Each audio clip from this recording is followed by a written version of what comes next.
Ẹ kú kalẹ̀, mo kí gbogbo aráalé, mo kí gbogbo aráàlú o, mo kí gbogbo ọmọ káàárọ̀ oòjíire. Lónìí oríkì la máa kì. Èmi ọmọ àtàtà ọmọ alálùbáríkà ọmọ orílẹ̀-èdè Nàìjíríà. Òpómúléró náà ni oríkì wa lónìí.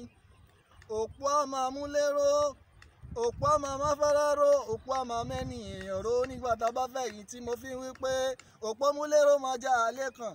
Abímbésù aráalé ọ̀yún, òpó róṣọ, òpó gbàjà, ọba ló ní kárógi láṣọ. Ọmọ òpó kọrọbítí kọrọbítí kọrọbítí, ọmọ òpó kọrọbítí kọrọbítí kọrọbítí, ọmọ òpó ògbọ́rọ̀ wọn ni a dojú ẹ̀ síná. Ọmọ náà tí ò gbọ́rọ̀ wọn ni ká fomi pa.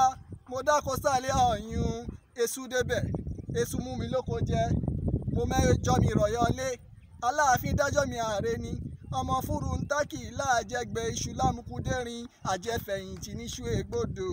Ó tún dọjọ́ mi ọjọ́ re, a ó móríkì wá tàbí òwe wá fún gbogbo ẹ̀yin olólùfẹ́ wa. Mo fi wí pé ẹ jẹ́ ká rélé, ilé láàmì ń lọ. Àgbẹ̀ kan ó roko roko kò gbàgbé ilé.